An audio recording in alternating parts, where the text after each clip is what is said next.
Welcome to the Cougar Cast here at the Kokomo Post Sports. I'm your host, Jay Stevens, and this is the place to get all the information on what's going on inside the athletic department at IU Kokomo. And joining us once again, it's my guy, Grant Patterson. He's had a busy weekend. It was down at the ballpark, and man, those Cougars are doing what they wanted to do, and that's get those brooms out and get a sweep. Yeah, first time this year the IU Kokomo baseball program has been able to bust out the brooms and complete the series sweep. So super big shout out to them on busting out of a bit of a slide. 3 River States conference wins over the weekend is big time. They've now got 4 wins on the season in conference play.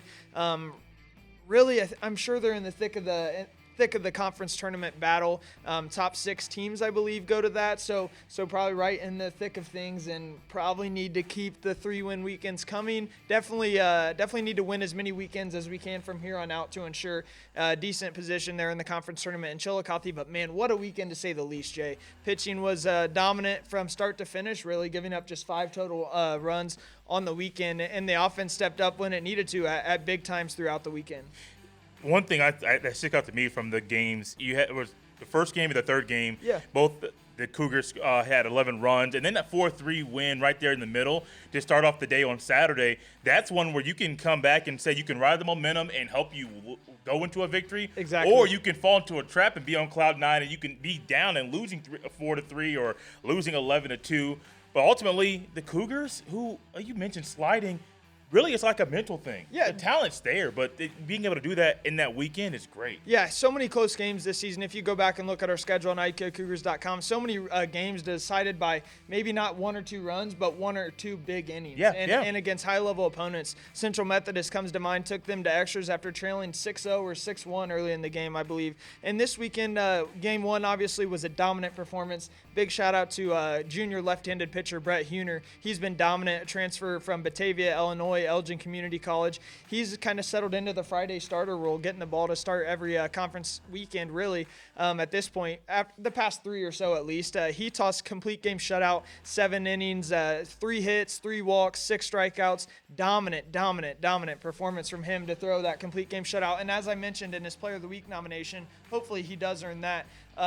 He just kind of set the tone for that pitching staff. As I've just mentioned, he only gave up 5 runs the whole weekend. He gave up none, kind of made it clear to West Virginia Tech, made a statement that this was going to be no easy task ahead. And Saturday, like you said, Jay, 4-3 ball game. We were trailing 3-2 heading into the 9th. Very easily could have tucked our tails and took the loss on Game 2 of the weekend. Been 1-1 heading into Game 3. And if we're 1-1 just dropping Game 2, I highly doubt we come out and win Game 3 11-2. So just really impressive effort. The resiliency was on full display. As I touched on, this team is as resilient as ever. I was on that trip with them to Louisiana when they were battling high-level opponents.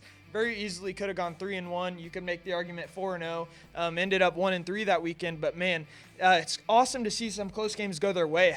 Really had no business winning that one at a point, but just toughness and a dominant relief effort from Alec Murphy in Game 1. A.J. Burkhalter had a solid start in Game 1 of Saturday's doubleheader, went 5 innings. Alec Murphy threw the final 4 to improve to 1-3 on the year. It was just awesome. And Luke Hansen takes a pitch off the elbow, I believe, to walk in the game-tying run. And then Noah Wolf's up at the plate. He's about as clutch of a contact hitter as you would want at the plate in that situation. He doesn't even need to swing the bat because a walk-off balk is called. So how often do you see that? But really, just overall strong weekend. 3 straight wins now. A pair of midweeks coming up this week with Indiana Tech and Georgetown, Tuesday and Wednesday. So awesome opportunity to make your way out to Kokomo Municipal Stadium. If you're not free on the weekends, maybe you're free on the weekdays this week and come out and watch some Cougar baseball. Definitely go out there and watch some Cougar baseball. And I saw on Facebook, forgive me for not knowing the food truck's name. Yeah, we talked about it last Burgers. week, and we talked about, what's that? Imagine Burgers. I saw their post, and somebody, maybe you shared it, I'm not sure, but was going around Facebook saying, they were at a game previously, they were at the game this past weekend. They'll be there at the midweek games this week. So if you're looking for some food, some good food to watch, some baseball in the middle of the day, in the middle of the week, go to the baseball stadium downtown and get you some good food. And one area we could really market to, Jay, it's high school spring break. It's spring break for all community schools, I believe. I know I'm a little bit out of the loop being 10 years out of high school now, but yeah, it seems like it's spring break for everyone now. So if you didn't leave town, awesome chance to see some high-level baseball. Had a few fans show up this weekend and mention to our ticket takers that they're used to coming to watch the Jackrabbits, and they're taking a glance at us, see what we have to offer, and we really appreciate the community opening their eyes to see what other baseball opportunities are going to be at the stadium as a result of the Jackrabbits leaving town, and we're going to be here no matter what, so come on and check us out. Also, what you want to check out, I wish they were able to do that here locally in Correct. Kokomo. That is the track and field team that had a couple meets last week, one in Myrtle Beach, one at Marion, and by your report, a couple athletes did some big things last week. A little bit of a split team field last week being our spring break.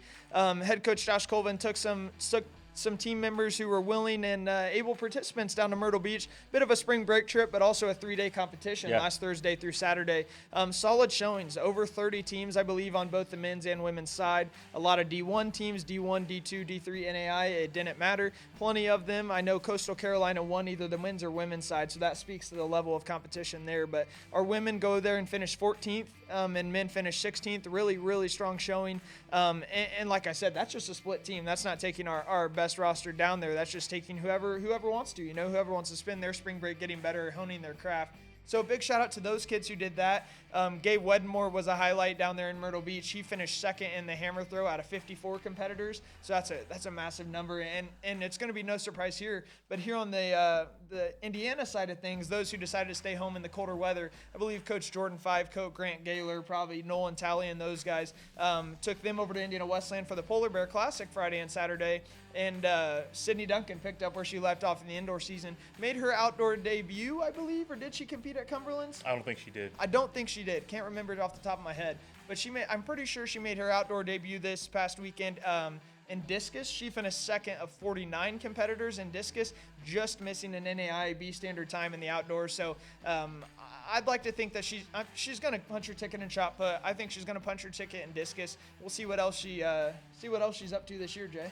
Sydney told us here after she won the national championship in shot put on the indoor side that she's pushing herself to qualify for both shot put and discus in the outdoor season. And I know, but the few times I talked to her, she was probably really upset she didn't get the B standard in the first outdoor meet of the year. Yeah. But my gut tells me, and I'm not, if she watches this, that's okay. My gut says that she's going to get it the next time she's doing the discus in an outdoor meet. Yeah, I wouldn't put it past her, to say the least. She's an absolute animal whenever she steps into the throwing ring, whatever you call it, if you will. And so it's we'll be waiting eagerly to see that happen. I bet you will.